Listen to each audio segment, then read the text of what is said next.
Praise lord. దేవాతి దేవునికి వందనాలు. ప్రభు నామమున మీ అందరికీ నా ప్రత్యేకమైన వందనాలు, శుభాలు తెలియజేస్తున్నాను.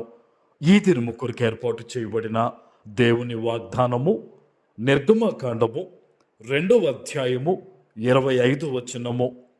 దేవుడు ఇశ్రాయేలీయులను చూచెను, దేవుడు వారి యందు లక్ష్యముంచెను. దేవుని నామానికి మహిమ కలుగునుగాక. ఈ ఉదయకాల సమయంలో సర్వ సృష్టికర్త అయిన నీ తండ్రి నిన్ను ఆశీర్వదించి గొప్ప వాగ్దానాన్ని నీకు అందిస్తూ ఉన్నారు. హల్లెలూయా. ఆనాడు ఇశ్రాయేలీయులు చాలా భయంకరంగా వారు కష్టంలో ఉన్నారు, నలగొట్టబడుతూ ఉన్నారు. ఆ సమయంలో వారు దేవునికి నిట్టూర్పులు విడుచు మొరపెట్టారని ఈ లేఖనములో రాయబడింది. ఇదే 2వ అధ్యాయము 23వ వచనంలో.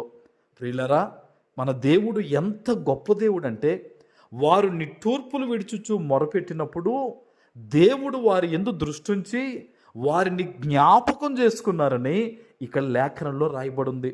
ఈరోజు ఈ వాగ్దానం వింటున్న నీవు కూడా మొరపెడుతున్నావు కదా దేవునికి, దేవుని సన్నిధిలో అంగలారుస్తున్నావు కదా.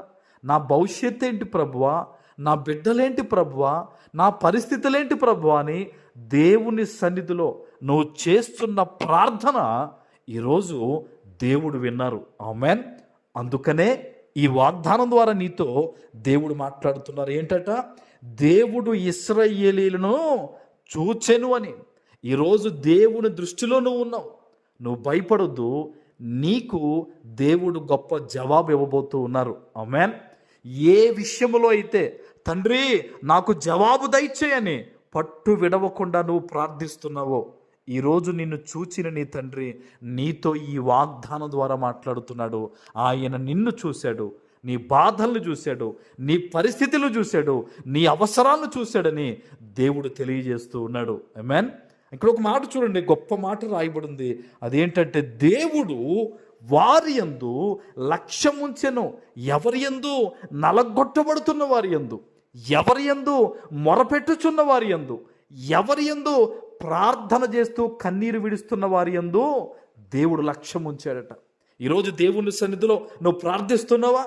దేవుని సన్నిధిలో కన్నీరు విడుస్తున్నావా? అయితే నీకు గొప్ప శుభవార్త, దేవుడు నీ యందు లక్ష్యం ఉంచాడు. నిన్ను ఏ ఇబ్బంది తరుముతూ ఉందో, నీ మనస్సులో ఏ బెంగుందో, ఎటువంటి పరిస్థితుల్లో నువ్వు ఉన్నావో, దేవుడు నీ యందు లక్ష్యం ఉంచాడు. దాని అర్థం ఏంటో తెలుసా? ప్రతి విషయములో నీకు విడుదల, నెమ్మది, సమాధానము, సంతోషము ఈరోజు కలగబోతూ ఉంది. ఆమేన్. నువ్వేం చేయాలో తెలుసా? దేవుడిచ్చిన ఈ వాగ్దానం ఎత్తిపెట్టి ప్రార్థించు. పశ్చాత్తాపంతో కృతజ్ఞతాస్తుతులు దేవునికి చెల్లించి ఈరోజు ఎక్కడి నుంచి నువ్వు ఈ వాగ్దానం వింటున్నావమ్మా, ప్రార్థన చేయి. నీ ప్రార్థన నీ పరిస్థితులను మార్చిపోతూ ఉంది. ఆమేన్. దేవుడు నీతో మాట్లాడుతూ ఉన్నాడు. మనుష్యులు కాదు ఈ వాగ్దానం ఇచ్చేది, దేవుడు నీకు ఇస్తున్నారు వాగ్దానము. ఆయన వాగ్దానం ఇచ్చేవాడు, నెరవేర్చేవాడు ఆయనే. విశ్వాసంతో ఈరోజు ప్రార్థన చేయి, తీర్మానం తీసుకో, దేవుని తట్టు తిరుగు. ఆనాడు ఇశ్రాయేలీయులను రక్షించిన దేవుడే ఈరోజు నిన్ను రక్షించి కాపాడబోతూ ఉన్నారు. ఆమేన్. ప్రార్థన చేసుకుందాం. పరిశుద్ధుడా, ప్రేమ కలిగిన తండ్రి, మీకు వందనాలు. ఈ ఉదయకాల సమయంలో మీరిచ్చిన ఈ గొప్ప వాగ్దానము ప్రతి బిడ్డ జీవితంలో నెరవేర్చి స్థిరపరచమని యేసు నామమున ప్రార్థిస్తున్నాను తండ్రి. ఆమేన్.